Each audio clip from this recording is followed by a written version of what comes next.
El sonido de la cremallera cerrando mi maleta fue lo único que rompió el silencio de esa madrugada.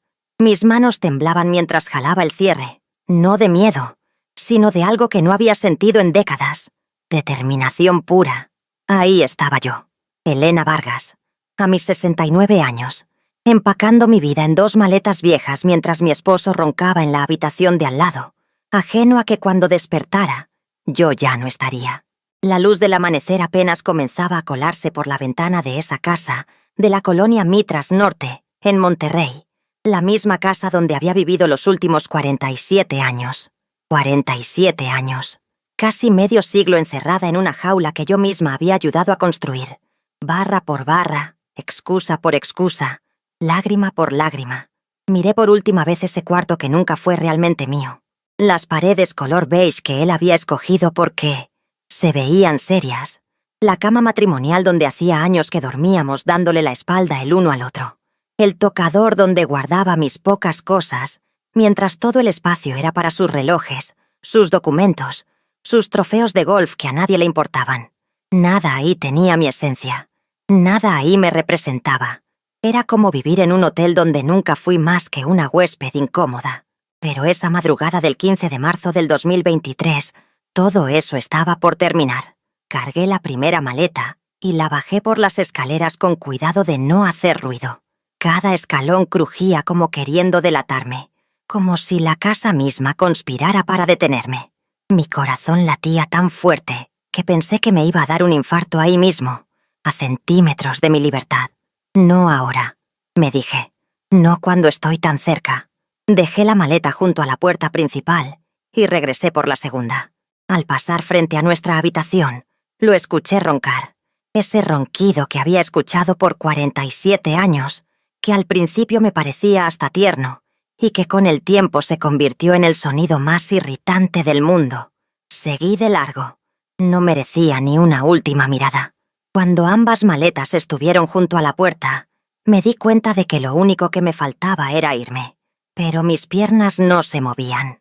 Me quedé ahí parada, mirando esa puerta de madera que había cruzado miles de veces, preguntándome si realmente podría hacerlo, si realmente tenía el valor. Y entonces lo vi. El espejo del recibidor. Mi reflejo me devolvió la mirada. Una mujer de 69 años con el cabello corto teñido de un castaño discreto. Arrugas que contaban historias que nadie había querido escuchar.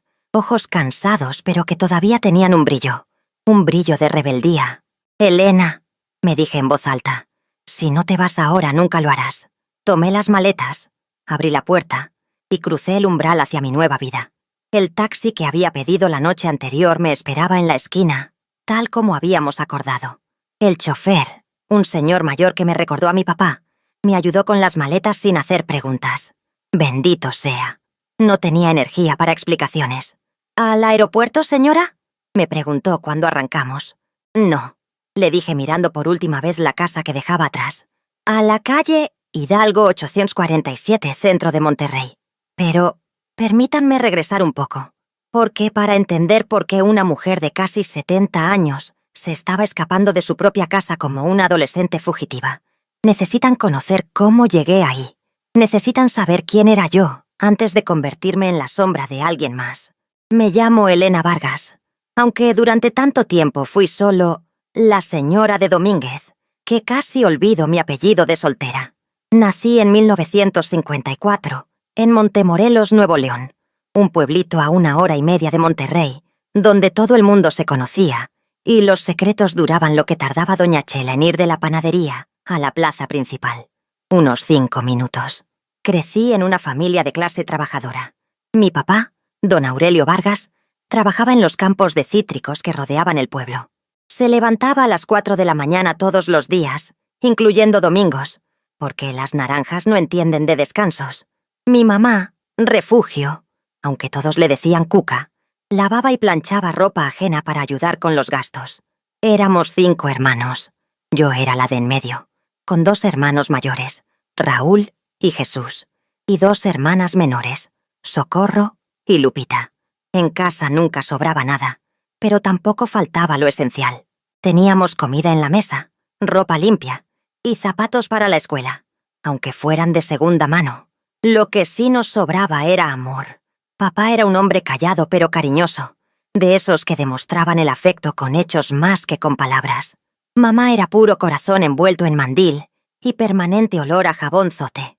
Crecí viendo a mi mamá trabajar sin parar, desde que salía el sol hasta que se metía, lavando, planchando, cocinando, limpiando, atendiendo a mi papá, criando a 5 hijos. Y nunca se quejaba.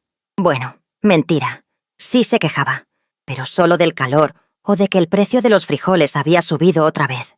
Nunca de su vida, nunca de mi papá.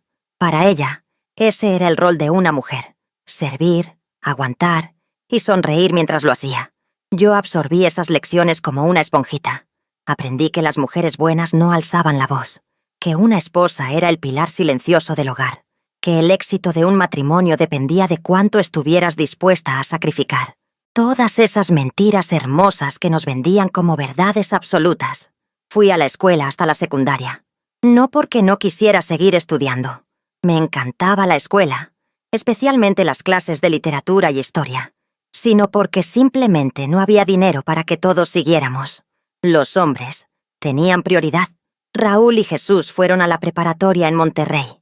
Nosotras 3, las mujeres, nos quedamos con la secundaria terminada y la orden implícita de conseguir un buen marido que nos mantuviera.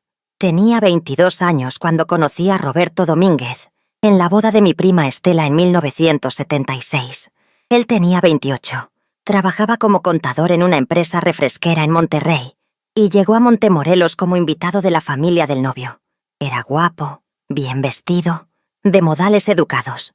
Me sacó a bailar 2 veces esa noche, una cumbia y un bolero. Durante el bolero, me dijo al oído que tenía los ojos más bonitos que había visto en su vida. Yo me derretí como helado de limón en pleno agosto. Comenzamos a cartearnos. En aquellos tiempos no había celulares ni internet, así que las cartas eran lo nuestro. Roberto me escribía cada semana, a veces 2, cartas llenas de palabras bonitas, de promesas, de un futuro juntos en Monterrey. Me hablaba de la casa que quería comprar algún día, de los hijos que tendríamos, de cómo me iba a cuidar y a consentir toda la vida. Mi mamá estaba encantada. «Mija, ese muchacho sí es de los buenos», me decía mientras yo leía y releía sus cartas en la mesa de la cocina.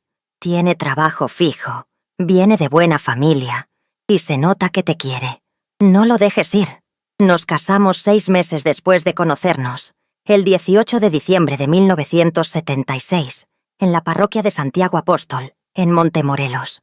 Fue una boda sencilla. No teníamos dinero para grandes lujos, pero fue bonita. Yo usé el vestido de novia de mi prima Estela, que me quedaba un poco grande, pero que mi mamá arregló con todo el amor del mundo. Roberto se veía guapísimo con su traje café oscuro, que había comprado especialmente para la ocasión. Recuerdo que durante la ceremonia, mientras el padre Méndez nos bendecía, miré a Roberto y pensé: este es el hombre con el que voy a envejecer, con el que voy a formar una familia, con el que voy a ser feliz. Cuánta razón tenía en lo primero, cuánto me equivoqué en lo último. Después de la boda, nos fuimos a vivir a Monterrey. Roberto rentaba un departamento pequeño en la colonia Independencia, de una recámara, cocina integral y un baño que era tan chiquito que apenas cabía la regadera. Pero era nuestro.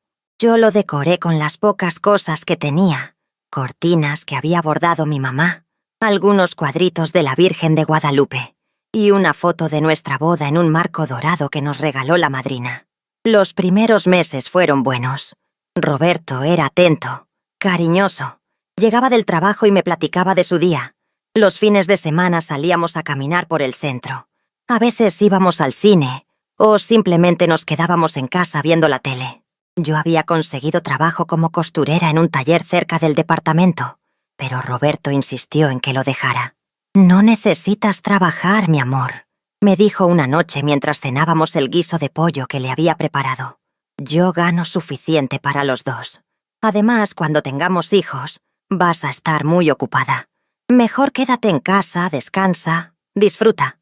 Y yo obedecí, como buena esposa, como me habían enseñado. Intentamos tener hijos durante 3 años. Cada mes que me bajaba la regla era una nueva decepción. Roberto comenzó a ponerse ansioso, a presionarme, como si fuera mi culpa que no quedara embarazada. Fuimos con doctores, con ginecólogos, hasta con una curandera en San Pedro que nos hizo unos limpias que olían horrible y no sirvieron para nada. Finalmente, en 1979, quedé embarazada. La alegría duró exactamente 8 semanas, porque perdí al bebé, y después perdí otro, y otro más. 3 embarazos perdidos en 2 años. 3 veces que vi esa manchita de sangre en mi ropa interior, y supe que otra vez había fallado. Otra vez no había sido suficiente.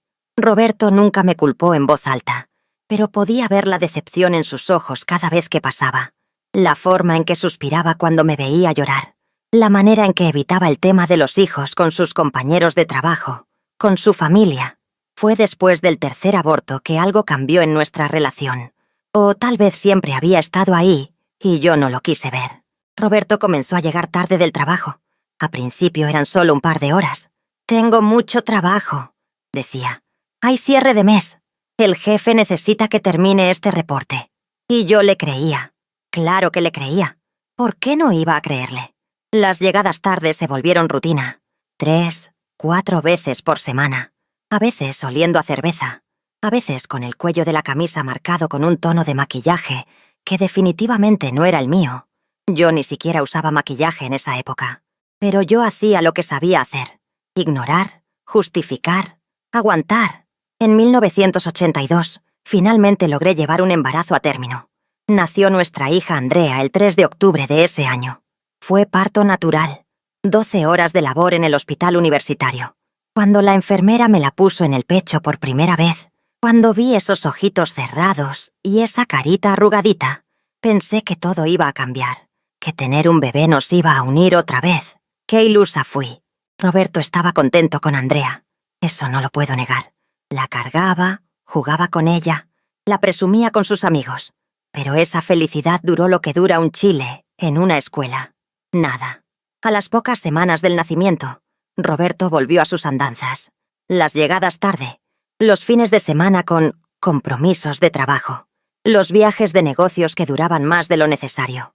Y yo me quedaba en casa con Andrea, cambiando pañales, dando de mamar, limpiando, cocinando, siendo la esposa perfecta y la madre abnegada. En 1985 nació nuestro hijo Roberto Jr. Otro embarazo difícil, otra cesárea de emergencia, otro bebé hermoso que según yo iba a salvar nuestro matrimonio. Porque eso es lo que nos enseñan, ¿verdad? Que los hijos son pegamento para las grietas matrimoniales. Otra mentira bonita. Con 2 hijos pequeños mi vida se convirtió en un ciclo interminable de obligaciones domésticas. Levantarme a las 5 de la mañana para preparar el desayuno y el lunch de Roberto, bañar a los niños, llevar a Andrea al kinder, darle de comer a Roberto Jr., limpiar la casa, lavar la ropa, planchar, hacer la comida, recoger a Andrea, darles de menar a los 2, bañarlos, acostarlos, esperar a que llegara Roberto, muchas veces hasta las 10 u 11 de la noche, servirle la cena, escuchar sus quejas del trabajo, ir a dormir, repetir. Los fines de semana no eran muy diferentes. Roberto salía con sus amigos a jugar golf o a ver el fútbol en algún bar, y yo me quedaba con los niños. «Necesito desestresarme», decía. «Trabajo toda la semana, merezco descansar». ¿Y yo qué?, pensaba. ¿Yo no trabajo? Criar a tus hijos, mantener tu casa limpia, tener tu comida lista, aguantar tus desplantes, ¿no es trabajo? Pero nunca lo decía en voz alta. Buenas esposas no se quejan. En 1987 nos mudamos a una casa más grande en la colonia Mitras Norte. Roberto había conseguido un ascenso y un mejor sueldo. La casa tenía 3 recámaras, 2 baños, jardín y hasta una pequeña terraza. Para cualquier persona de fuera, éramos la familia perfecta. El esposo exitoso, la esposa dedicada, los 2 niños hermosos. La foto familiar de Navidad que mandábamos cada año a los familiares mostraba exactamente eso. Perfección. Pero las fotos mienten. Las fotos no muestran las noches en que yo lloraba en silencio, en el baño mientras Roberto roncaba en la cama. Las fotos no capturan las conversaciones telefónicas, susurradas que él tenía, y que cortaba abruptamente cuando yo entraba a la habitación. Las fotos no revelan los recibos de restaurantes caros que encontraba en sus pantalones cuando lavaba su ropa, recibos por cenas para dos, cuando supuestamente había estado trabajando tarde. Pero yo seguía callada, seguía siendo la esposa perfecta, porque eso era lo que sabía hacer. Si veo hacia atrás ahora, puedo identificar exactamente 6 momentos en los que debí haberme dado cuenta de que algo estaba muy mal. 6 señales que ignoré, que racionalicé, que enterré en lo más profundo de mi ser porque enfrentarlas significaba admitir que mi matrimonio era una farsa. La primera señal llegó en febrero de 1988. Andrea tenía 5 años y medio. Roberto Jr. casi 3. Era un sábado por la tarde, y yo estaba doblando ropa en la sala mientras los niños veían caricaturas en la televisión. Roberto había salido en la mañana diciendo que iba a jugar golf con unos clientes. Normal. Lo hacía casi todos los sábados. Sonó el teléfono. En esa época teníamos uno de esos teléfonos de disco que colgaba en la pared de la cocina, color verde aguacate que había estado de moda 10 años atrás. Contesté mientras sostenía una toalla a medio doblar. Bueno, silencio del otro lado. Pero no silencio de que no hubiera nadie, sino silencio de que alguien estaba ahí, respirando, esperando. Bueno, repetí, ahora con un toque de molestia en la voz. Entonces escuché una voz femenina, suave, casi un susurro. Dile a tu esposo que ya me cansé de esperarlo. Clic. Colgó. Me quedé ahí parada con el teléfono en la mano, el tono de marcar sonando en mi oído, esa voz de mujer rebotando en mi cabeza. Dile a tu esposo que ya me cansé de esperarlo. ¿Qué significaba eso? ¿Quién era ella? ¿Esperarlo para qué? ¿Dónde? Mis manos comenzaron a temblar. Sentí un vacío en el estómago, como cuando te subes a un juego mecánico y el piso desaparece bajo tus pies. El corazón se me aceleró tanto que podía escucharlo latir en mis oídos. Colgué el teléfono despacio, como si fuera a explotar si lo hacía muy rápido. Andrea me llamó desde la sala. «Mami, tengo sed». Me moví en automático. Llené un vaso con agua del garrafón. Se lo llevé. Regresé a la cocina. ¿Qué acababa de pasar? Pasé el resto de la tarde en una especie de trance. Terminé de doblar la ropa sin realmente prestar atención. Preparé la cena mecánicamente. Arroz, frijoles refritos, bisteces encebollados. Los niños comieron y yo apenas probé bocado. Roberto llegó como a las 7 de la noche, de buen humor, silbando mientras se quitaba los zapatos. «¿Cómo te fue?», le pregunté, mi voz sonando extrañamente normal considerando el huracán que tenía dentro. «Bien, bien. Le gané a Rodríguez 3 hoyos. Ese güey nunca aprende», dijo riendo mientras se servía agua. Debí preguntarle ahí mismo. Debí decirle, «Oye, una mujer llamó hoy diciendo que estaba cansada de esperarte. ¿Quién era?». Pero no lo hice. En lugar de eso, me dije a mí misma que probablemente era una equivocación, que seguramente marcó el número incorrecto, que mi Roberto no sería capaz de andarle haciendo eso a su esposa, a la madre de sus hijos. Me tragué la pregunta junto con la angustia y le serví su cena como si nada hubiera pasado. La segunda señal fue aún más clara, pero también la ignoré como experta. Corría el mes de junio de ese mismo año, 1988. Hacía un calor espantoso, de esos que en Monterrey te derriten hasta las pestañas. Estaba lavando los pantalones de Roberto para plancharlos. Él era muy especial con su ropa de trabajo. Todo tenía que estar perfectamente planchado. Cuando en el bolsillo trasero de uno de sus pantalones de vestir color gris, sentí algo pequeño y duro. Metí la mano esperando encontrar monedas olvidadas o tal vez un botón suelto. Lo que saqué fue un arete de oro pequeño, con una piedrita azul que brillaba bajo la luz de la cocina. No era mío.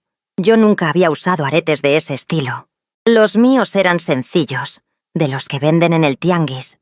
Plata barata que te pintaba la oreja de verde si te los dejabas puestos mucho tiempo. Este era diferente.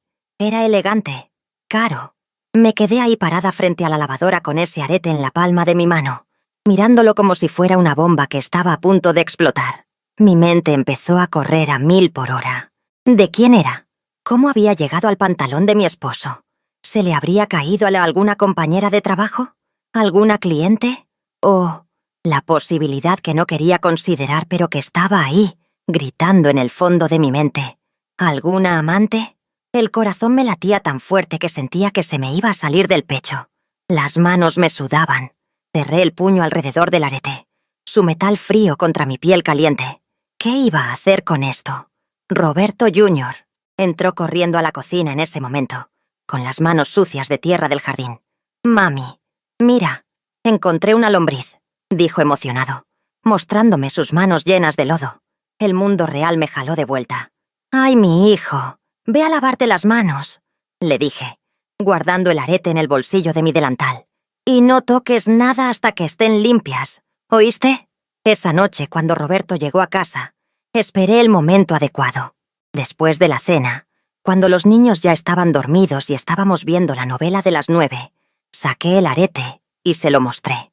«Mira lo que encontré en tu pantalón gris», le dije, tratando de mantener mi voz casual, aunque me temblaba por dentro. Roberto apenas le echó un vistazo. «Ah, sí, es de la licenciada Martínez. Se le cayó en mi coche la semana pasada cuando la llevé a una junta.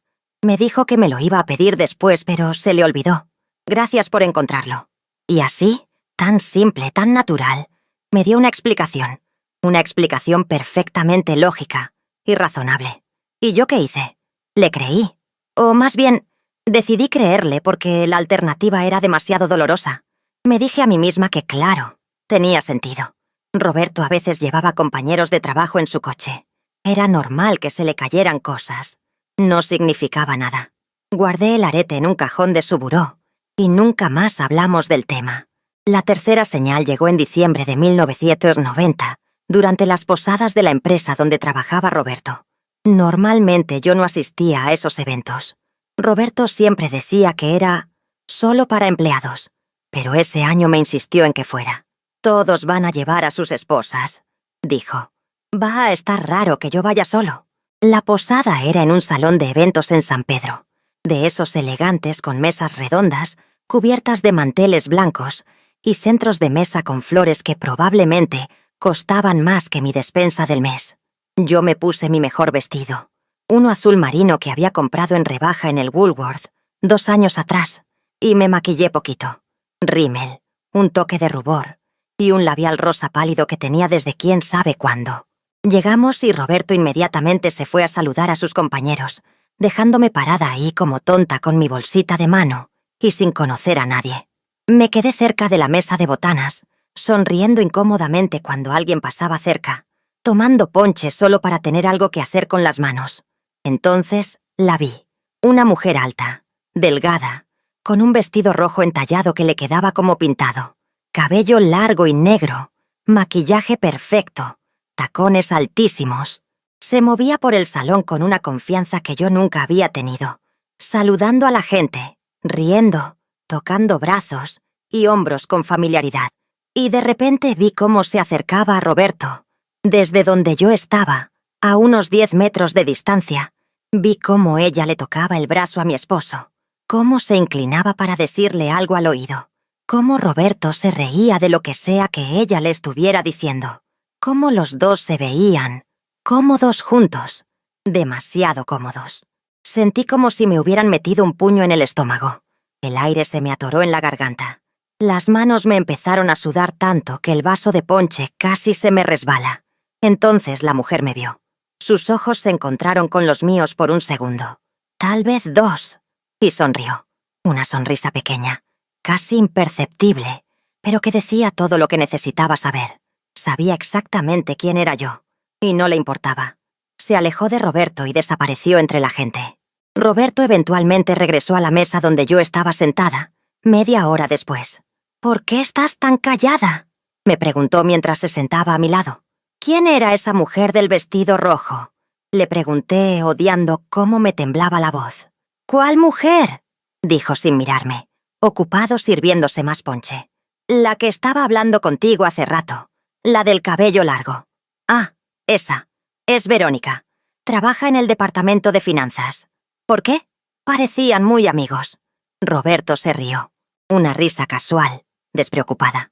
«Ay, Elena, todos en la oficina somos amigos. No empieces con tus cosas, ¿ok? Vine a divertirme, no a que me estés vigilando». Me callé, como siempre. Me tragué la incomodidad, la sospecha, el nudo en el estómago. El resto de la noche fue una tortura. Veía a Roberto hablar con ella de lejos. Captaba sus miradas. Notaba cómo ella encontraba excusas para estar cerca de él. Pero cuando le decía algo, Roberto me hacía sentir loca. Estás imaginando cosas. Estás paranoica. Ya te dije que es solo una compañera de trabajo. Y yo, otra vez, decidí creerle, porque era más fácil que aceptar la verdad. La cuarta señal fue tan obvia que me sorprende todavía hoy cómo pude ignorarla. Fue en abril de 1993. Andrea ya tenía 10 años y Roberto Jr. casi 8. Yo seguía siendo la esposa dedicada, la madre abnegada, la mujer que ponía las necesidades de todos por encima de las suyas. Ese mes, Roberto comenzó a llegar a casa oliendo diferente. No a perfume de mujer, que hubiera sido obvio. No, era más sutil. Llegaba oliendo a jabón caro, de esos que venden en Liverpool o el Palacio de Hierro. Un olor fresco, a almizcle y algo dulce que definitivamente no era el jabón escudo que usábamos en casa. También notaba que su ropa interior era nueva. Boxers de marca que yo nunca le había comprado. Calcetines que no reconocía. Un día, mientras guardaba su ropa limpia en los cajones de su closet, encontré 3 camisas nuevas que nunca había visto. Camisas de vestir elegantes, de corte moderno, colores que Roberto nunca escogía cuando íbamos de compras juntos. Él siempre prefería blanco, azul cielo o gris. ¿Y estas de dónde salieron?, le pregunté esa noche, mostrándole las camisas todavía con las etiquetas puestas. «Me las compró mi jefe», respondió sin levantar la vista del periódico que estaba leyendo. «Dais que necesito verme más profesional para las juntas con clientes. Es parte del nuevo código de vestimenta de la empresa». Era una explicación razonable, pero algo no cuadraba. ¿Desde cuándo los jefes les compraban ropa a sus empleados? Además, las tallas eran perfectas. Alguien conocía exactamente qué talla usaba Roberto. El cuello, el largo de manga, todo. «¿Tu jefe sabe tu talla exacta?», pregunté, tratando de no sonar acusadora. Roberto finalmente me miró, con esa expresión de fastidio que había perfeccionado a través de los años. «Elena, por Dios, ¿ahora también vas a cuestionar los regalos de mi trabajo?». La secretaria ejecutiva se encargó de todo. Ella sabe las tallas de todos en la oficina, porque coordina los uniformes para eventos especiales. «¿Ya terminaste con el interrogatorio o vas a seguir?».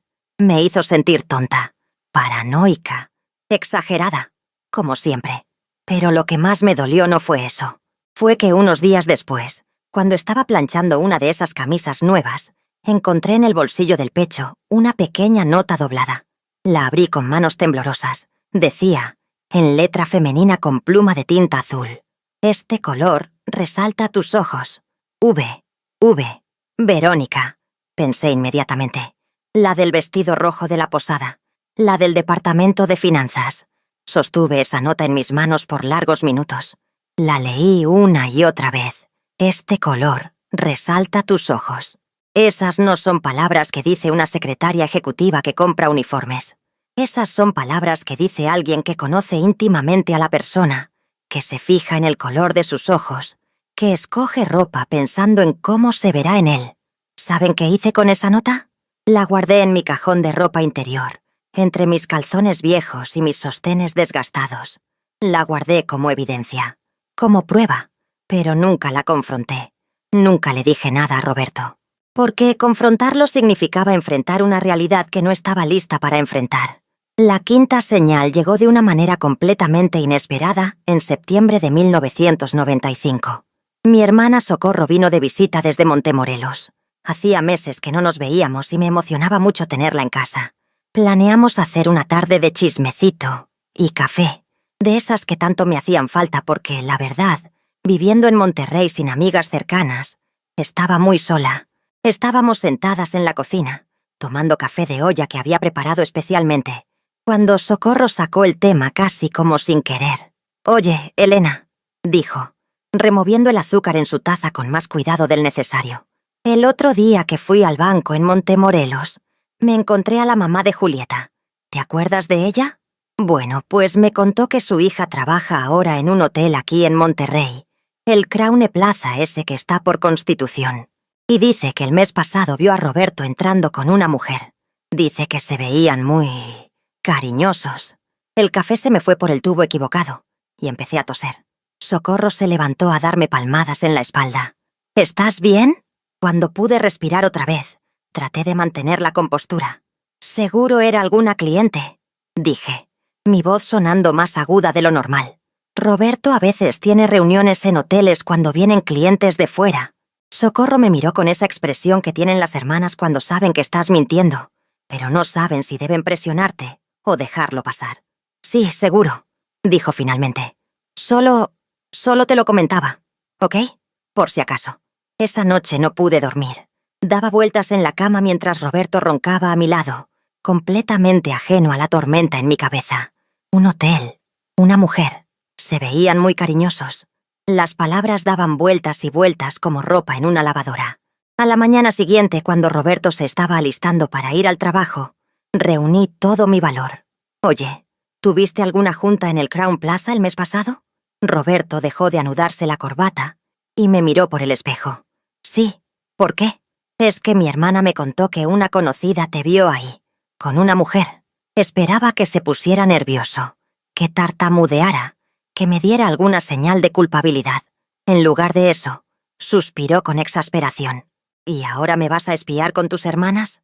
Elena, esa mujer era la licenciada Martínez. Ya te he hablado de ella. Tuvimos una junta con unos inversionistas de Guadalajara. Había como 20 personas en esa reunión. Pero claro, si tu hermana y sus chismosas amigas solo vieron cuando salíamos del elevador juntos, pues obviamente van a asumir cosas que no son. Terminó de anudarse la corbata, se puso el saco, y antes de salir de la habitación me dijo: ¿Sabes qué, Elena? Estoy cansado de que me estés cuestionando todo el tiempo. Trabajo duro para mantener esta familia. Llego cansado a casa, y en lugar de encontrar paz, tengo que lidiar con tus paranoias y tus celos infundados. Ya estoy harto. Y se fue, dejándome ahí parada sintiéndome como la peor esposa del mundo. Como una celosa sin razón. Como una paranoica. Pasé el resto del día limpiando la casa con una intensidad maniática, tratando de enterrar la duda bajo capas de Pine Sol y Ajax. La sexta señal fue la que más me dolió, porque involucró a mi hija. Fue en febrero de 1998. Andrea tenía 15 años, una edad en la que las niñas son más observadoras de lo que uno cree. Estábamos preparando la cena juntas un viernes por la noche. Roberto había dicho que iba a llegar tarde, otra vez, así que Andrea, Roberto Jr. y yo comeríamos solos. Mientras yo picaba cebolla para el arroz, Andrea estaba sentada en el desayunador haciendo su tarea. «Mami», dijo de repente, sin levantar la vista de su cuaderno. ¿Tú y mi papá están bien? La pregunta me tomó tan desprevenida que casi me corto un dedo con el cuchillo. ¿Por qué preguntas eso, mi vida? Andrea siguió escribiendo, pero podía ver la tensión en sus hombros. Es que el otro día fui con Marisol y su mamá al centro comercial y vi a mi papá. Estaba en la cafetería de Liverpool, sentado con una señora. No sé quién era, pero estaban tomados de la mano sobre la mesa. Sentí como si el piso se abriera bajo mis pies. Las manos me empezaron a temblar tanto que tuve que soltar el cuchillo. ¿Estás segura de que era tu papá? Pregunté, aunque sabía que era una pregunta estúpida. Una hija conoce a su padre. Sí, mami, estoy segura. Hasta pensé en ir a saludarlo, pero Marisol me detuvo. Dijo que se veían, que era raro. Así que nos fuimos. Andrea finalmente me miró, y en sus ojos vi algo que me rompió el corazón. Lástima. Mi hija de 15 años me estaba mirando con lástima. Seguro era una compañera de trabajo, dije automáticamente, repitiendo la mentira que me había dicho tantas veces que ya casi me la creía. Mami, dijo Andrea con una madurez que no debería tener a su edad. Las compañeras de trabajo no se toman de la mano así. Tuve que voltearme para que no me viera llorar. Pretendí estar muy ocupada con la cebolla, aunque ya estaba completamente picada. No te preocupes, mi amor. Todo está bien entre tu papá y yo. Lo que viste fue... Seguro tiene una explicación. Pero hasta para mí sonaba falso. Esa noche, cuando Roberto finalmente llegó a las 11, oliendo a perfume que definitivamente no era mío, no le dije nada. Me quedé en la cama pretendiendo estar dormida mientras él se metía a bañar. Escuché el agua correr por largos minutos, más de lo normal, como si estuviera lavándose la evidencia de su traición. Y yo seguí pretendiendo dormir, pretendiendo que no sabía, pretendiendo que mi matrimonio no era una mentira. Esas 6 señales se extendieron a lo largo de 10 años. 10 años en los que decidí creerle, perdonarlo sin que me pidiera perdón, justificar lo injustificable, porque eso era más fácil que aceptar que el hombre con el que me había casado, al que le había dado mi juventud, mis mejores años, con el que había tenido 2 hijos, me estaba siendo infiel, porque dejar a Roberto significaba enfrentar el qué dirán, significaba volver a Montemorelos como una fracasada, significaba admitir ante mi mamá, ante mis hermanas, ante todos, que no había sido suficientemente buena esposa para mantener a mi marido feliz en casa. Así que me quedé. Seguí cocinando, limpiando, criando a nuestros hijos, cumpliendo con mis deberes conyugales cuando él lo requería, sonriendo en las fotos familiares, asistiendo a las cenas de la empresa, siendo la esposa perfecta por fuera, mientras me moría por dentro. Los años pasaron con una monotonía que ahora, viéndolo en retrospectiva, me parece surreal. Andrea terminó la preparatoria en 2000 y se fue a estudiar Administración de Empresas a la Universidad Autónoma de Nuevo León. Roberto Jr. siguió sus pasos 2 años después, escogiendo Ingeniería Industrial en el TEC de Monterrey. De repente, en el 2003, me encontré sola en esa casa de la colonia Mitras Norte. Los niños vivían en departamentos cerca de sus universidades. Solo venían los domingos a comer. Y Roberto... Bueno, Roberto casi nunca estaba. Para ese entonces, las excusas habían evolucionado. Ya no eran solo juntas tarde o viajes de negocios. Ahora eran fines de semana completos fuera. Retiros empresariales, conferencias, capacitaciones. Una vez se fue 10 días a Cancún por un congreso y regresó con una panza cervecera y sin un solo folleto o diploma que probara que había asistido a algún evento profesional. Yo pasaba mis días limpiando una casa que ya no necesitaba tanto orden porque casi nadie la habitaba. Cocinaba para uno. A veces ni eso porque Roberto comía fuera la mayoría de las veces. Veía novelas en la televisión, vidas de otras mujeres en la pantalla que eran igual de miserables que la mía, pero al menos ellas tenían su drama resuelto en 2 horas. Engordé. No mucho, pero sí lo suficiente para que Roberto lo notara y lo comentara. «Deberías cuidarte más, Elena», me dijo una vez cuando me vio en ropa interior. «Ya no tienes 20 años, pero tampoco tienes que dejarte ir así». Como si él fuera un Adonis. Como si su panza cervecera y su calvicie incipiente fueran señales de distinción y no de mediana edad mal cuidada. Empecé a tomar pastillas para dormir, porque las noches eran insoportables. Me acostaba a las 9 porque no tenía nada más que hacer, pero el sueño no llegaba hasta las 2 o 3 de la mañana. Mi mente no paraba. Pensaba en todo lo que había sido mi vida, en todo lo que podría haber sido si hubiera tomado decisiones diferentes. ¿Qué hubiera pasado si no me hubiera casado tan joven? ¿Si hubiera seguido estudiando? ¿Si hubiera buscado trabajo cuando los niños crecieron? ¿Si hubiera confrontado a Roberto la primera vez que sospeché de una infidelidad? Pero esas preguntas solo traían más tristeza, así que eventualmente aprendí a no hacérmelas, o al menos a enterrarlas tan profundo que solo salían en las madrugadas cuando las pastillas no hacían efecto. En 2007, cuando tenía 53 años, empecé a tener problemas de presión alta. El doctor me dijo que era por el estrés, que necesitaba hacer ejercicio, comer mejor, encontrar formas de relajarme. Me recetó pastillas para la presión y me sugirió que tomara clases de yoga o que caminara por las mañanas. Intenté caminar. Salía a las 6 de la mañana y daba vueltas a la cuadra, viendo cómo otras mujeres de mi edad hacían lo mismo. Algunas iban en grupos, platicando, riendo. Yo siempre iba sola. No tenía amigas. Nunca las había tenido. Roberto siempre decía que las amigas eran puras metiches que se metían en los matrimonios ajenos, así que nunca cultivé amistades cercanas. Una mañana, mientras caminaba, vi a una vecina de unas casas más abajo. Se llamaba Guadalupe, pero todos le decían Lupita. Tendría mi edad, tal vez un poco mayor. Estaba regando su jardín, tarareando una canción. Se veía feliz, tranquila, contenta con su vida. Me detuve a observarla sin que se diera cuenta. Llevaba pants viejos y una playera deslavada, sin maquillaje, con el cabello recogido en una cola de caballo despeinada. Pero había una luz en ella que yo no tenía, una alegría que yo había olvidado que existía. «¡Buenos días!», me gritó cuando finalmente me vio parada ahí como tonta. «¿Quiere pasar a tomar un café?». Debí haberle dicho que sí. Debí haberme sentado en su cocina, haberle platicado mi vida, haber hecho una amiga. Pero en lugar de eso, sonreí educadamente. Dije, «Gracias, pero tengo que regresar a hacer el desayuno». Y me fui. Ni siquiera Roberto estaba en casa para desayunar ese día. Se había ido desde el viernes y era lunes por la mañana. Pero la costumbre de poner sus necesidades por encima de las mías estaba tan arraigada que rechacé una invitación a tomar café, solo porque tenía que hacer el desayuno, para un hombre que probablemente estaba desayunando en otro lado con otra mujer. Andrea se casó en 2008 con un muchacho bueno llamado Fernando, que trabajaba en una empresa de tecnología. La boda fue hermosa, en un jardín de eventos en San Pedro. Andrea se veía radiante con su vestido blanco. Yo lloré durante toda la ceremonia, y no solo de felicidad.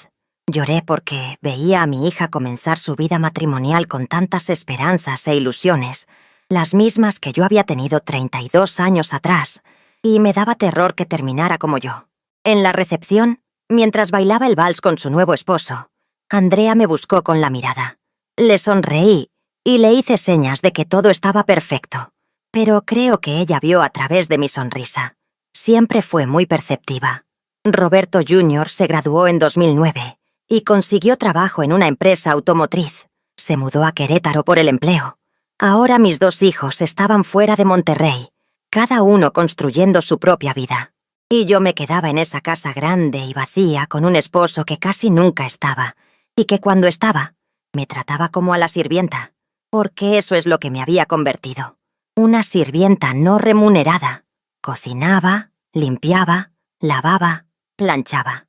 Roberto depositaba dinero para los gastos de la casa cada quincena en una cuenta bancaria, pero nunca me dio acceso a tarjetas de crédito o a sus otras cuentas. «Es para que no te compliques», decía.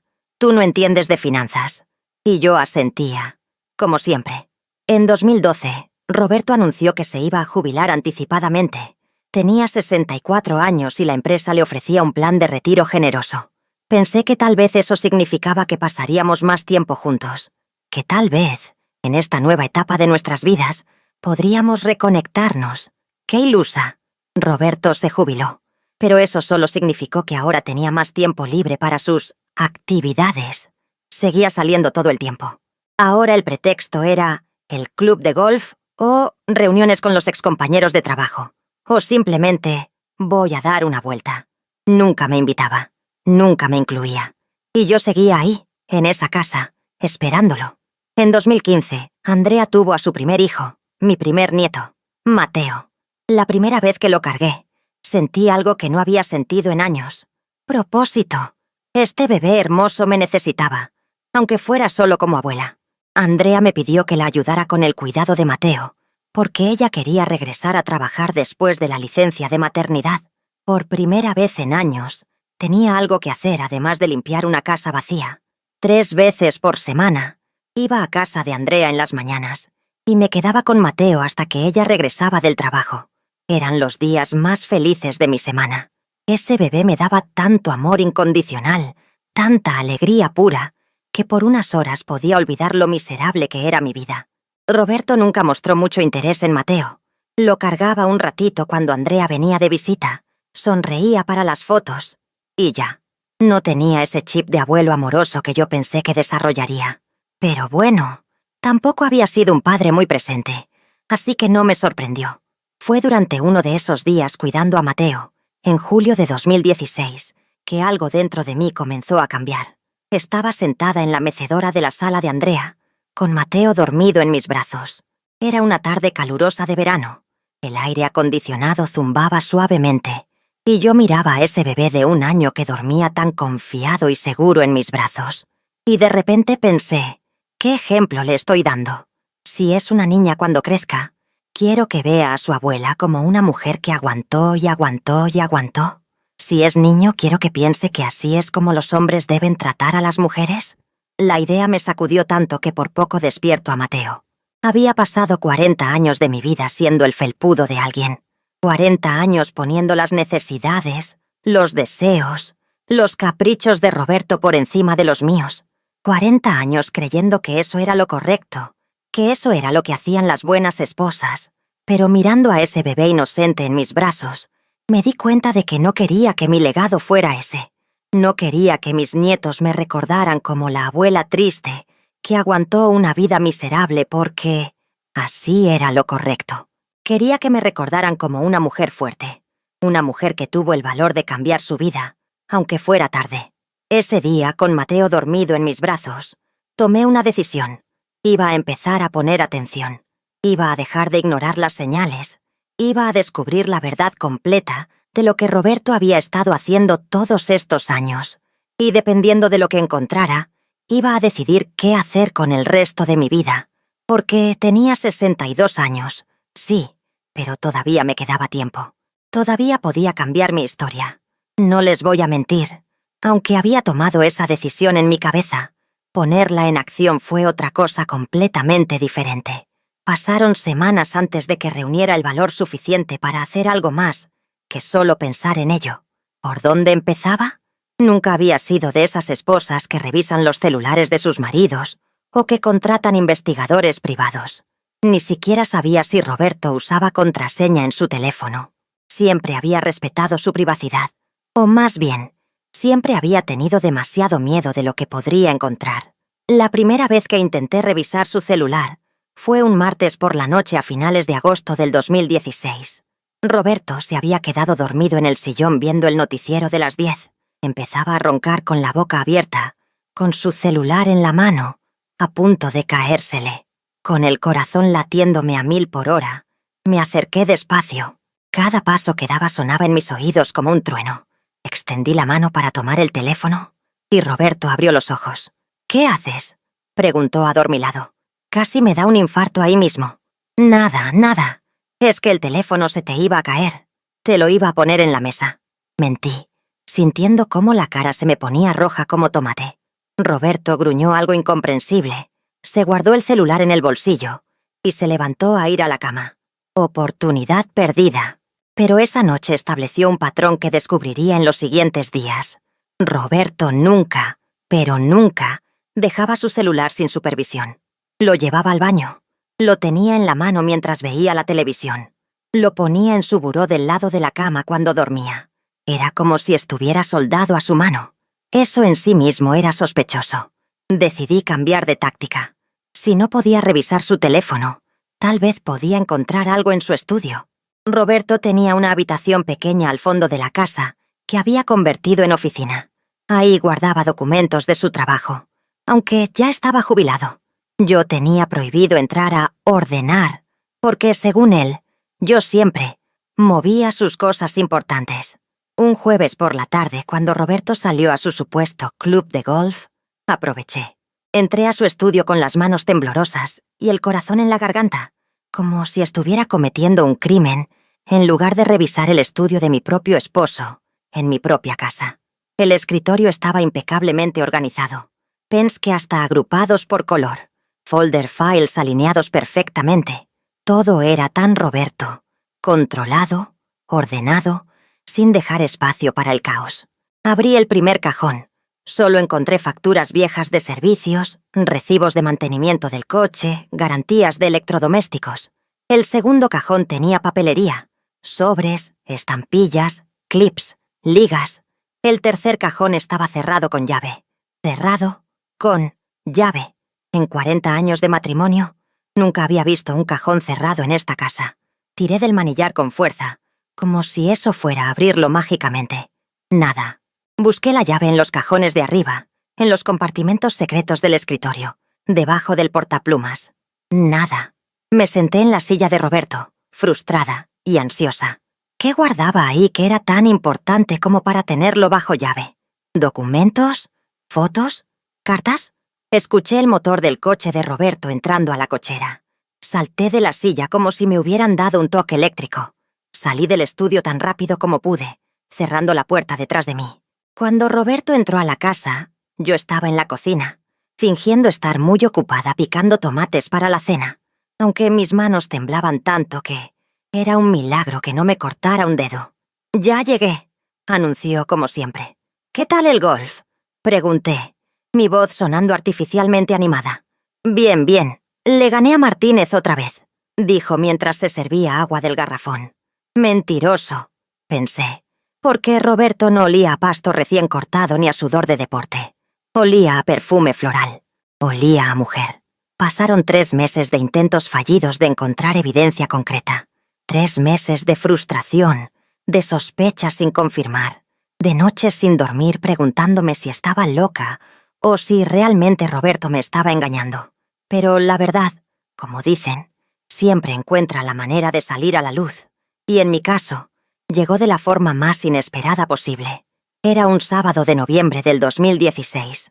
Roberto había salido desde temprano con la excusa de siempre, el club de golf. Yo estaba en la cocina preparando tamales para la comida del domingo. Era tradición que Andrea, Fernando y el pequeño Mateo vinieran a comer los domingos. Tenía las manos llenas de masa cuando sonó el timbre. No esperaba a nadie. Tal vez era el cartero o algún vecino. Me limpié las manos en el delantal y fui a abrir. Del otro lado de la puerta había una mujer que jamás había visto en mi vida. Alta, delgada, bien vestida con pantalones de mezclilla de marca y una blusa blanca impecable. Cabello negro largo y lacio, maquillaje perfecto, lentes de sol grandes que le cubrían media cara. Calculé que tendría unos 40 y tantos años, tal vez 50 bien llevados.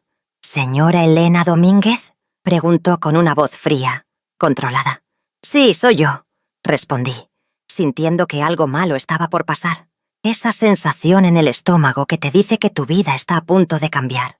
«Necesito hablar con usted. ¿Puedo pasar?». Cada célula de mi cuerpo me gritaba que cerrara la puerta, que dijera que no dejara entrar a esta mujer a mi casa y a mi vida. Pero algo más fuerte, tal vez el cansancio de tantos años viviendo en la incertidumbre, me hizo hacerme a un lado y dejarla entrar. La llevé a la sala. Me senté en el sillón donde Roberto normalmente se quedaba dormido viendo la televisión. Ella se sentó en el sofá individual, cruzó las piernas con elegancia y se quitó los lentes de sol. Tenía los ojos hinchados de llorar. Por muy bien maquillada que estuviera, no podía ocultar que había estado llorando recientemente. «Mi nombre es Verónica Salazar», dijo, y el nombre me cayó como balde de agua fría. Verónica, la del vestido rojo de la posada de hace años. La de la nota, «Este color resalta tus ojos». La obé. Yo conozco a su esposo», continuó, mirándome directamente a los ojos. «¿Del trabajo?», pregunté, aunque ya sabía que la respuesta iba a ser otra. Verónica soltó una risa amarga, sin humor. «Señora Elena, no vine aquí a andarme con rodeos. Roberto y yo tenemos una relación desde hace 12 años. 12 años», repitió, como si necesitara enfatizar el número. Yo creí que eventualmente se iba a divorciar de usted. Me lo prometió tantas veces. «Solo estoy esperando el momento correcto», decía. «Los niños están chicos. No los quiero traumar. Después fue, están en la universidad. Necesitan estabilidad. Después fue, voy a esperar a jubilarme». Siempre había una excusa. Cada palabra que decía era una puñalada. 12 años. 12 años de mentiras. 12 años de que esta mujer había estado en la vida de mi esposo, mientras yo lavaba su ropa, planchaba sus camisas, le preparaba su comida favorita. «¿Por qué me está contando esto?», logré preguntar, mi voz sonando extrañamente tranquila considerando que por dentro estaba desmoronándome. «Porque ayer le pregunté otra vez cuándo se iba a divorciar. ¿Y sabe qué me dijo? Me dijo que nunca la va a dejar porque usted le conviene, porque usted le cocina, le limpia, le lava y no le pide nada a cambio, porque usted es cómoda». Verónica escupió esa última palabra con tanto veneno que casi pude sentirlo. «Me usó durante 12 años, señora Elena. Me hizo promesas que nunca pensó cumplir. Y cuando le reclamé, ¿sabe qué hizo? Me cortó. Me dijo que se había cansado de mi actitud demandante y que ya no quería saber nada de mí». Las lágrimas empezaron a correr por sus mejillas, arruinando su maquillaje perfecto. Yo perdí 12 años de mi vida esperando a un hombre que me estaba mintiendo. 12 años en los que pude haber encontrado a alguien que realmente me quisiera, que estuviera dispuesto a estar conmigo de verdad. Pero no, desperdicié mi tiempo siendo la otra. Se limpió las lágrimas con el dorso de la mano, respiró profundo y de su bolsa sacó un sobre manila grande que puso sobre la mesita de centro. Aquí está todo. Fotos, recibos de restaurantes y hoteles, mensajes de texto que imprimí, correos electrónicos, todo. Pensé en solo quemarlo todo y olvidarme de Roberto Domínguez como el pedazo de basura que es. Pero después pensé que usted merece saber. Merece saber con quién ha estado viviendo todos estos años. Me quedé mirando ese sobre como si fuera una bomba nuclear. Literalmente podía ver cómo mi vida entera estaba contenida en ese sobre. La verdad que había estado evitando durante décadas estaba ahí, a centímetros de mi mano. «Hay más», dijo Verónica, y pensé que ya nada podía sorprenderme. Estaba equivocada. Yo no he sido la única. Roberto tiene un patrón. Conoce mujeres en su trabajo o en eventos sociales. Las corteja, les promete el mundo, las mantiene enganchadas por años. Y cuando se aburre, o ellas empiezan a exigir más, las desecha y busca una nueva. Yo hablé con otras dos. Una que duró 6 años con él antes de que yo apareciera. Otra que traslapó conmigo los últimos 3 años. Probablemente hay más. Probablemente en este momento ya tiene otra. Sentí náuseas. Tuve que respirar profundo varias veces para no vomitar ahí mismo en mi sala. ¿Por qué?, logré preguntar. ¿Por qué se quedaría conmigo si tenía a todas ustedes? Verónica me miró con una mezcla de lástima y rabia. Porque usted le sirve, señora Elena. Porque usted le da estabilidad, respetabilidad, una casa limpia y comida caliente sin exigirle nada a cambio. Nosotras éramos el entretenimiento, el ego, la emoción. Pero usted era la conveniencia. Y para hombres como Roberto, la conveniencia siempre gana. Se levantó. Se puso otra vez los lentes de sol y caminó hacia la puerta. Antes de salir, se volteó una última vez. No sé si va a poder hacer algo con esa información o si la va a ignorar como probablemente ha ignorado todas las señales durante años. Pero al menos ahora sabe. Y lo que haga con eso ya es su decisión. La puerta se cerró detrás de ella con un sonido que resonó en toda la casa vacía. Me quedé sentada en ese sillón por no sé cuánto tiempo. Podían haber sido minutos u horas. Miraba ese sobre manila sin atreverme a tocarlo. Porque una vez que lo abriera, una vez que viera la evidencia, ya no habría vuelta atrás. Ya no podría pretender que no sabía. Ya no podría vivir en la negación cómoda que había sido mi hogar durante tanto tiempo. Finalmente, con manos temblorosas, tomé el sobre, lo abrí, y mi mundo se hizo pedazos. Las fotos eran lo primero que vi. Roberto con Verónica en restaurantes elegantes, brindando con copas de vino. Roberto con Verónica en una playa. ¿Cuándo había sido eso? Ah, sí, el viaje de negocios a Cancún, del 2010. Roberto con Verónica entrando a un hotel, tomados de la mano. Roberto besando a Verónica en lo que parecía ser el estacionamiento de un centro comercial. Había fácil unas 50 fotos, 50 momentos capturados de una relación paralela que había durado más de una década. Los recibos eran aún peores. Cenas en restaurantes a los que nunca me había llevado. Habitaciones de hotel los fines de semana que supuestamente estaba en retiros empresariales. Joyerías.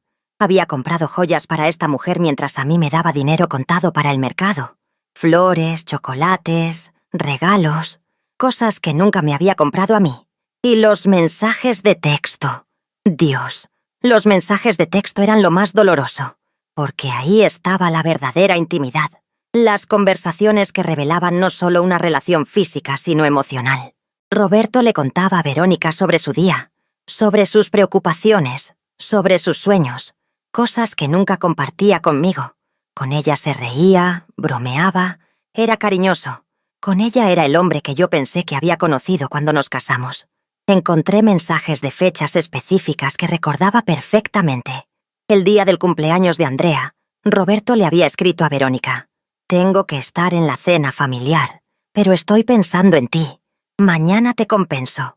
El aniversario de nuestra boda número 35, había escrito: «Un día más fingiendo. No puedo esperar a verte el jueves». Fingiendo.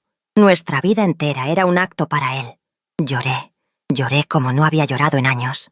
Lloré por todos los años perdidos, por la inocencia con la que me había casado con este hombre, por las veces que había dudado de mí misma, pensando que estaba loca por sospechar, por todas las señales que había ignorado porque enfrentarlas era demasiado doloroso. Lloré hasta que ya no me quedaron lágrimas. Cuando finalmente pude respirar otra vez, miré el reloj. Eran las 3 de la tarde. Roberto no llegaría hasta la noche, como siempre.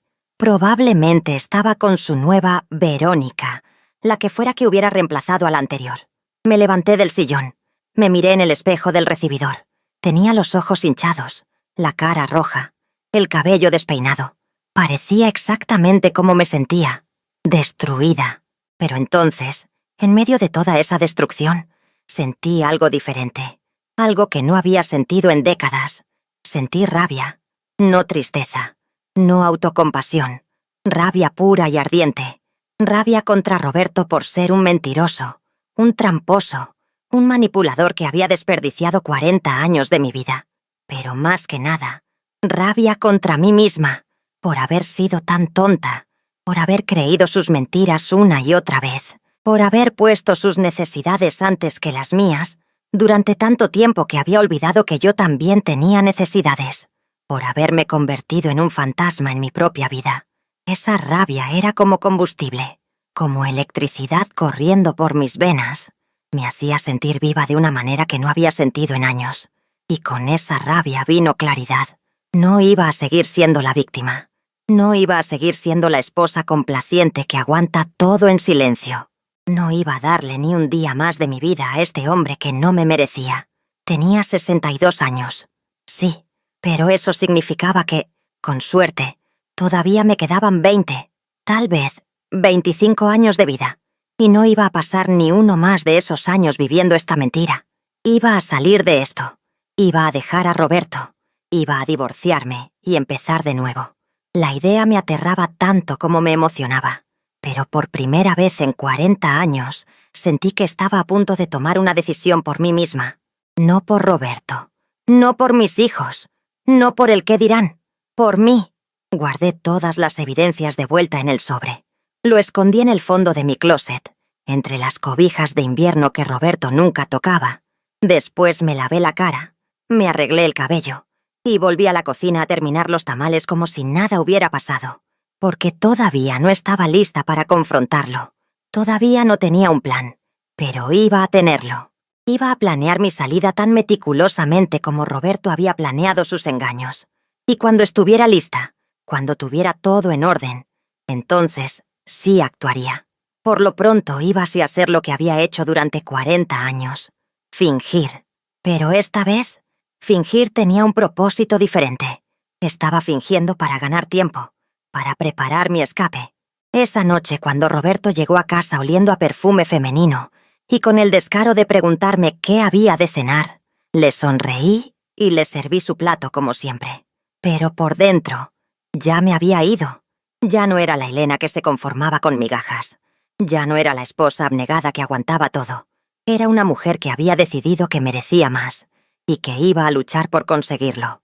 Sección 6. Planeación de la resolución. Los siguientes 6 meses fueron los más difíciles de mi vida, pero también los más reveladores, porque una cosa era decidir que quería dejar a Roberto, y otra muy diferente era figurar cómo hacerlo después de 40 años de dependencia total, porque esa era mi realidad. Dependía económicamente de Roberto en absolutamente todo. No tenía trabajo, no tenía ingresos propios, no tenía ahorros a mi nombre, no tenía ni siquiera una cuenta de banco que él no controlara. Durante 40 años me había dado dinero para el mercado y los gastos de la casa, pero nunca un peso que fuera mío. La primera noche después de la visita de Verónica, no pude dormir. Me quedé acostada mirando el techo mientras Roberto roncaba a mi lado, completamente ajeno a que su mundo estaba a punto de colapsar. O al menos, eso esperaba yo. Necesitaba un plan, pero no sabía por dónde empezar. Al día siguiente era domingo. Andrea, Fernando y Mateo vinieron a comer como siempre. Preparé pozole rojo, el favorito de Andrea, con todos sus acompañamientos: lechuga picada, rábanos, orégano, tostadas, aguacate. Puse la mesa como siempre. Sonreí como siempre. Fingí que todo estaba bien como siempre. Pero durante la comida, mientras Roberto le contaba a Fernando sobre no sé qué cosa del golf, observé a mi hija. Andrea tenía 34 años. Era una mujer profesional, independiente, con su propia carrera y su propio dinero. Había estudiado, se había preparado, había construido su vida en sus propios términos. Todo lo que yo no había hecho. Después de la comida, mientras los hombres veían el fútbol en la sala y Mateo dormía la siesta, Andrea me ayudó a lavar los platos en la cocina. «Mami, ¿estás bien?», me preguntó de repente, mientras secaba un plato. La pregunta me tomó desprevenida. «Sí, mi amor, ¿por qué?» «No sé, te ves diferente, como preocupada». Andrea siempre había sido muy perceptiva. No podía engañarla tan fácilmente. «Estoy bien, nada más un poco cansada». Mentí, concentrándome mucho en tallar una olla. Andrea dejó el trapo de cocina y me miró directamente. «Mami, yo sé que las cosas entre tú y mi papá no han estado bien por mucho tiempo. No soy ciega. Lo sé desde que era adolescente». Sus palabras me congelaron. Dejé de tallar la olla. «Andrea, no tienes que decirme nada si no quieres», continuó. «Solo quiero que sepas que si algún día decides que ya no quieres estar en este matrimonio, yo te apoyo. Fernando te apoya. No estás sola». Me quedé ahí parada con las manos llenas de espuma, procesando lo que mi hija acababa de decir. Durante todos estos años, había pensado que estaba protegiendo a mis hijos al quedarme en un matrimonio infeliz. Pensé que estaba haciendo lo correcto al mantener la familia unida. Pero Andrea había sabido todo este tiempo. «¿Roberto Jr. también sabe?», pregunté en voz baja. «Mami, todos sabemos. Solo estábamos esperando a que tú te dieras cuenta». No pude evitarlo. Empecé a llorar ahí mismo, con las manos todavía en el agua jabonosa. Andrea me abrazó, y por primera vez en mucho tiempo, me permití ser vulnerable con mi hija. No le conté sobre Verónica. No le conté sobre las evidencias que tenía escondidas en mi closet. Pero le dije lo suficiente. Le dije que estaba considerando dejar a su papá, que tenía miedo, que no sabía cómo hacerlo. Y Andrea, mi hija maravillosa, me dijo algo que cambió todo. «Mami, yo te puedo ayudar. Económicamente, legalmente, como sea. No tienes que quedarte por dinero. No tienes que quedarte por nada». Esa conversación fue el catalizador, porque me di cuenta de que no estaba tan sola como pensaba. Tenía a mi hija de mi lado. Y si tenía eso, podía hacer cualquier cosa. Durante las siguientes semanas, empecé a investigar en secreto. Esperaba a que Roberto saliera de la casa para sentarme en la computadora vieja que teníamos en el estudio, la misma que él casi nunca usaba, y buscaba información. Primero investigué sobre divorcios. ¿Cómo se procesaban en Nuevo León? ¿Qué necesitaba? ¿Cuánto tiempo tomaba? Descubrí que podía pedir el divorcio por separación de hecho, o por causales. Las causales incluían adulterio, y yo tenía evidencia más que suficiente de eso. Después investigué sobre división de bienes. La casa estaba a nombre de los dos, así que tenía derecho a la mitad. Roberto tenía su pensión de jubilación. También tendría derecho a una parte de eso. Teníamos 2 coches, ambos pagados, muebles, electrodomésticos. Todo eso se dividiría. Por primera vez, empecé a ver que salir de este matrimonio no significaba quedarme en la calle. Significaba empezar de cero, sí, pero con algo. Con mi parte justa de lo que habíamos construido juntos durante 40 años. Bueno, de lo que yo había ayudado a construir mientras él se divertía con otras mujeres. También busqué información sobre pensión alimenticia. Aunque ya no tenía hijos menores que mantener, descubrí que podía pedir una pensión compensatoria, especialmente considerando que había dedicado toda mi vida al hogar y no tenía ingresos propios. Cada dato que encontraba lo escribía en un cuaderno que guardaba en el mismo lugar que el sobre de evidencias. Estaba construyendo mi caso, pieza por pieza. Pero había un problema.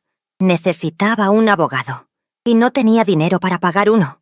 Andrea vino al rescate otra vez. Me dio el contacto de una abogada que era amiga suya de la universidad, la licenciada Mónica Garza. Es especialista en divorcios. me dijo Andrea. Y es muy buena. Yo pago sus honorarios, mami. No te preocupes por eso. La primera vez que me reuní con la licenciada Garza fue en febrero del 2017, en su oficina en el centro de Monterrey. Le dije a Roberto que iba a ir de compras con Andrea. No mentí del todo. Andrea sí me acompañó, pero en lugar de ir al centro comercial, fuimos a esa oficina en un edificio antiguo de la avenida Pino Suárez. La licenciada Garza era una mujer de unos 40 años, bajita pero con una presencia que llenaba la habitación. Cabello corto, traje sastre gris, lentes de armazón cuadrado. Cuando le conté mi situación, 40 años de matrimonio, evidencia de infidelidades múltiples, dependencia económica total, no me miró con lástima. Me miró con determinación. Señora Elena, me dijo después de escuchar toda mi historia y revisar las evidencias que llevé. Usted tiene un caso muy sólido. Con esta evidencia podemos pedir el divorcio por causal de adulterio. Eso nos da ventaja en la negociación de la división de bienes y en pedir una pensión compensatoria justa. ¿Cuánto tiempo toma?, pregunté, mi voz temblando a pesar de mis esfuerzos por sonar calmada. Depende. Si su esposo acepta el divorcio y llegamos a un acuerdo sobre la división de bienes, puede ser relativamente rápido. Tal vez 6 meses. Si decide pelear, puede tomar años. Años. La palabra me cayó como piedra. No quería estar en batalla legal durante años. Solo quería salir, empezar de nuevo, ser libre. Pero, señora Elena, continuó la licenciada Garza, hay algo importante que necesita hacer antes de que iniciemos el proceso de divorcio. Necesita asegurar su parte de los bienes, porque una vez que su esposo sepa que lo va a dejar, podría intentar ocultar dinero, vender propiedades, vaciar cuentas. He visto casos así muchas veces. Eso no se me había ocurrido. Roberto podría, efectivamente, intentar dejarme sin nada si se enteraba de mis planes. ¿Qué sugiere?, pregunté. Primero, necesitamos hacer un inventario completo de todos los bienes matrimoniales. Casa, coches, cuentas de banco, inversiones, su pensión, todo. Necesito que consiga todos los documentos que pueda. Escrituras, estados de cuenta, documentos del coche, información sobre su plan de retiro, todo lo que encuentre. Pero él guarda todo bajo llave en su estudio, dije, recordando ese cajón cerrado que nunca había podido abrir. La licenciada Garza sonrió, una sonrisa pequeña pero significativa. Pues va a tener que encontrar la manera de abrirlo, señora Elena. Esos documentos son tan suyos como de él. Tiene todo el derecho de verlos. Tenía razón, pero la idea de forzar ese cajón me aterraba. ¿Qué más encontraría ahí, además de documentos financieros? ¿Más evidencias de sus infidelidades? ¿Cosas que no quería saber? La reunión terminó con una lista clara de cosas que necesitaba hacer. Conseguir copias de todos los documentos financieros. Abrir una cuenta de banco a mi nombre solamente. Empezar a guardar dinero poco a poco de lo que Roberto me daba para los gastos. Documentar los gastos del hogar para establecer una base para la pensión compensatoria. No decirle absolutamente nada a Roberto hasta que estuviéramos listas para presentar la demanda. Una cosa más, dijo la licenciada Garza antes de que me fuera. Va a necesitar un lugar a donde ir cuando presente el divorcio, porque le sugiero que lo haga en persona, le entregue los papeles y se vaya de la casa ese mismo día.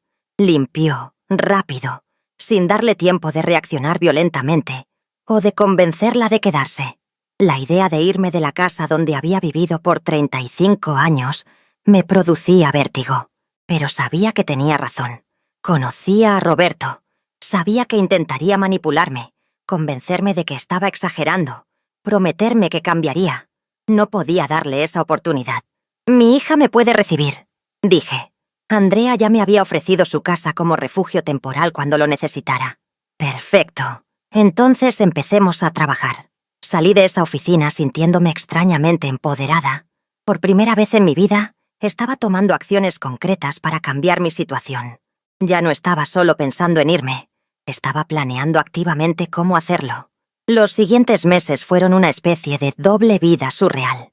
Durante el día, era la Elena de siempre. Cocinaba, limpiaba, atendía a Roberto cuando estaba en casa, Cuidaba a Mateo cuando Andrea lo necesitaba, pero por dentro estaba trabajando en mi escape. Poco a poco empecé a guardar dinero. Roberto me daba 3.000 pesos cada semana para el mercado y los gastos de la casa. Yo empecé a hacer rendir ese dinero más que nunca. Compraba marcas genéricas en lugar de marcas conocidas. Dejaba de comprar cosas innecesarias. Preparaba comidas más económicas. Y el dinero que ahorraba, a veces 100 pesos a la semana, a veces 200, lo guardaba. Lo escondía en lugares que Roberto nunca revisaría. Dentro de cajas de toallas sanitarias en el baño. En el fondo del bote donde guardaba la harina en la cocina. Entre las páginas de libros de cocina viejos en la alacena. Era poco dinero, lo sé, pero era mío. Y me hacía sentir que estaba construyendo mi independencia peso a peso. En marzo abrí mi primera cuenta de banco. Andrea me acompañó al banco y me ayudó con todos los papeles. Era solo una cuenta de ahorro básica. Y empecé depositando apenas 500 pesos. Pero cuando recibí mi tarjeta de débito, cuando vi mi nombre, Elena Vargas de Domínguez, impreso en ese pedacito de plástico, sentí una emoción que no puedo describir. Era mi tarjeta, mi cuenta, mi dinero. Por primera vez en 40 años tenía algo que era completamente mío. El siguiente paso era más complicado. Conseguir los documentos financieros. La escritura de la casa la encontré fácilmente en un archivero en el mismo estudio de Roberto. Estaba en una carpeta etiquetada claramente «Casa». Saqué copias en la papelería de la esquina y las guardé con mis otros documentos secretos. Los títulos de los coches estaban en el mismo archivero. También saqué copias de esos. Pero los documentos de las cuentas de banco, las inversiones y el plan de retiro de Roberto, esos estaban en el cajón cerrado. Estaba segura. Pasé semanas buscando esa maldita llave. Revisé todos los cajones de su escritorio otra vez. Busqué en su buró, en los bolsillos de sus sacos, en su coche. Nada.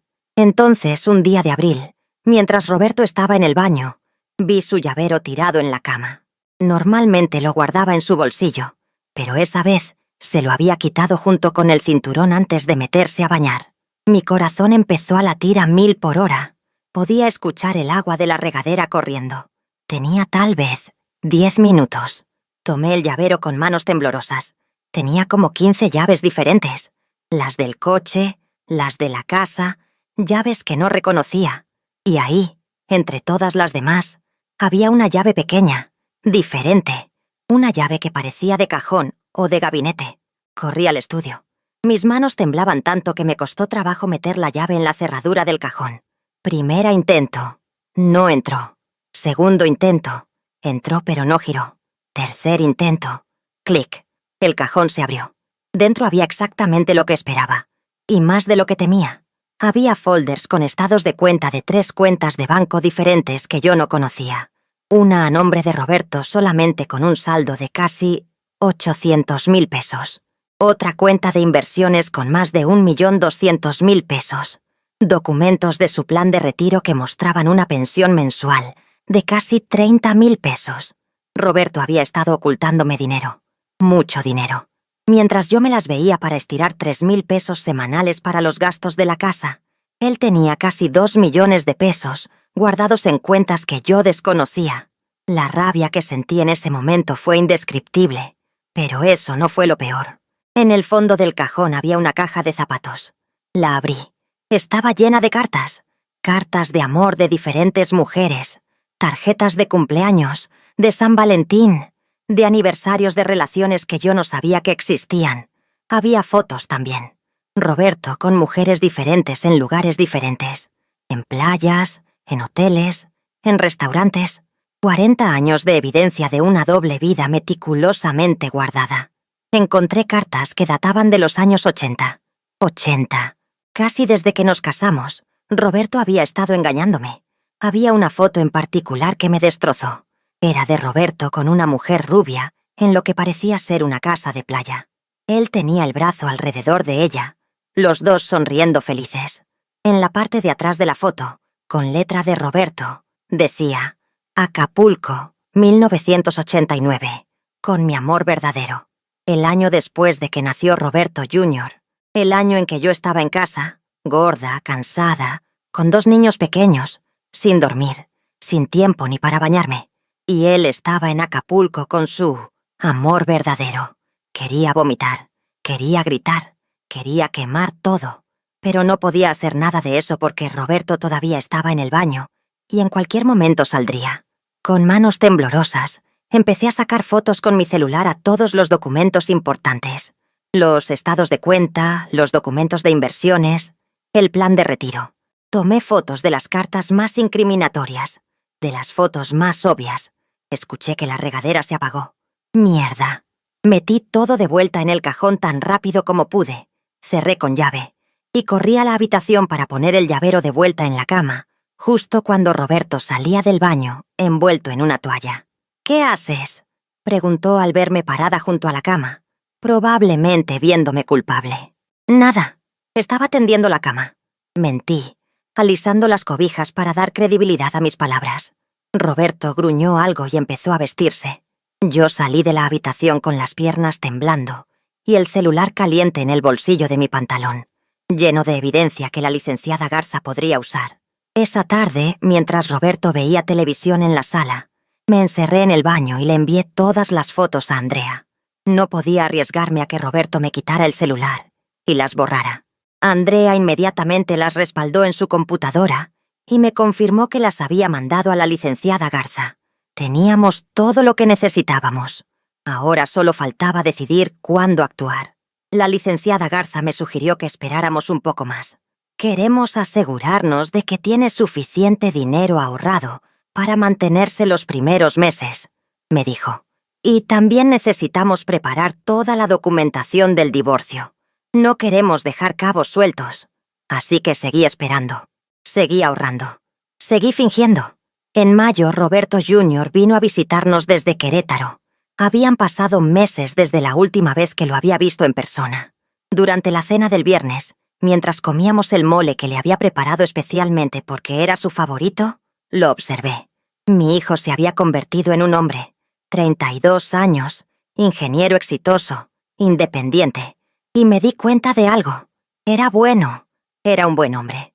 No como su padre. Era atento con las meseras en los restaurantes. Hablaba con respeto de sus compañeras de trabajo. Dividía las cuentas equitativamente cuando salía con amigos. No había aprendido eso de Roberto. Lo había aprendido a pesar de Roberto. Y tal vez, en cierta manera, observar el mal ejemplo de su padre le había enseñado cómo no ser. Esa noche, después de que Roberto se durmió, Roberto Jr. y yo nos quedamos platicando en la cocina, mientras yo limpiaba los trastes de la cena. «Mamá», dijo de repente, «Andrea me contó que estás pensando en divorciarte de mi papá». Me congelé con un plato a medio enjuagar. «Roberto». «Está bien, mamá. Solo quiero que sepas que estoy de tu lado, al 100%. Y si necesitas ayuda económica, yo también puedo apoyarte. No estás sola». Esas palabras, «no estás sola», me las habían dicho tanto Andrea como Roberto Jr. en las últimas semanas.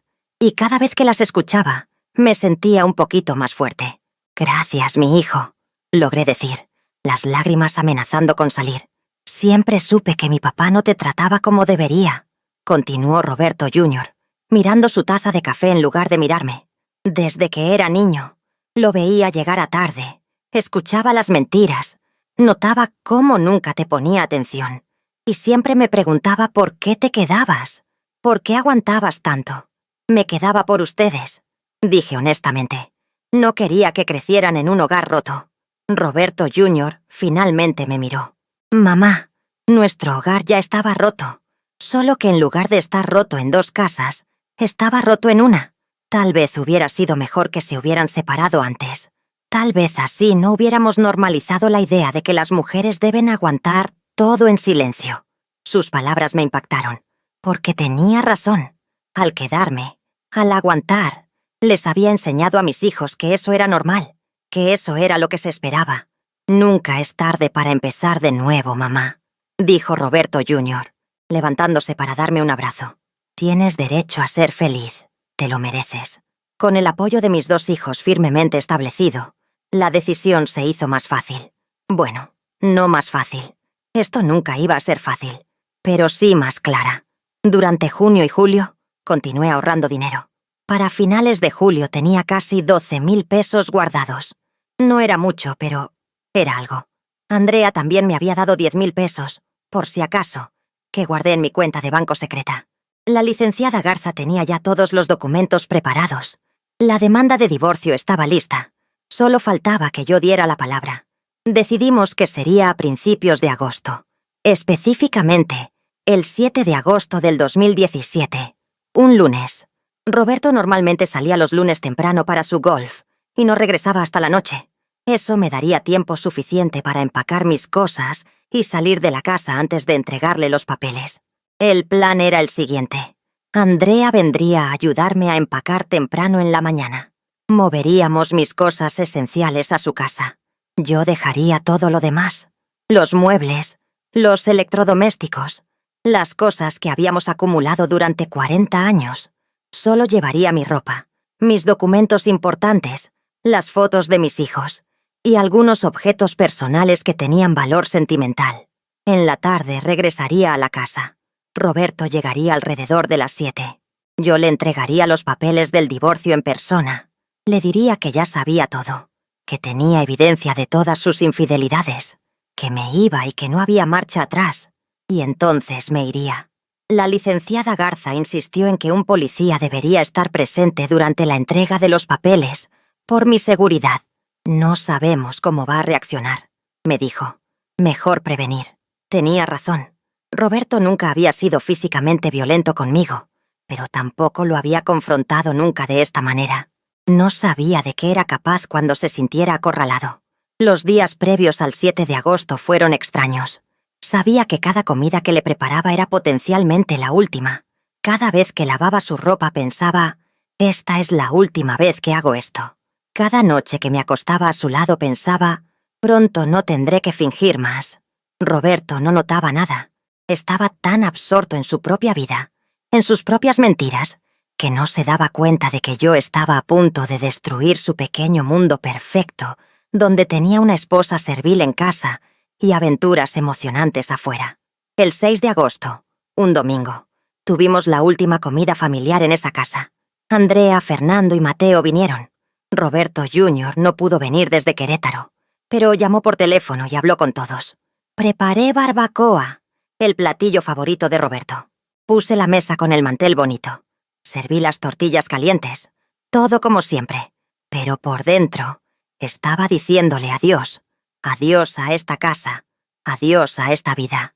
Adiós a 40 años de ser alguien que ya no quería ser. Esa noche, después de que todos se fueran, me paré en la puerta de cada habitación de la casa. La sala donde había visto crecer a mis hijos. El comedor donde habíamos tenido incontables cenas familiares. La cocina donde había pasado miles de horas cocinando. Las habitaciones de Andrea y Roberto Jr., ahora vacías pero llenas de recuerdos. No iba a extrañar esta casa, pero iba a extrañar los momentos buenos que había tenido aquí. Los pocos que hubo. Me fui a dormir tarde esa noche. Roberto ya estaba dormido, roncando como siempre. Me quedé acostada mirándolo en la oscuridad, pensando en el joven de 28 años que había conocido en aquella boda hace 41 años. ¿En qué momento se había convertido en esto? ¿En qué momento había decidido que estaba bien mentirme, engañarme, usarme? O tal vez siempre había sido así, y yo había estado demasiado enamorada, demasiado ingenua, para verlo. Ya no importaba. Mañana todo cambiaría. Mañana comenzaría mi nueva vida. Y aunque estaba aterrada, también estaba emocionada, porque por primera vez en 4 décadas iba a vivir en mis propios términos. Iba a ser libre.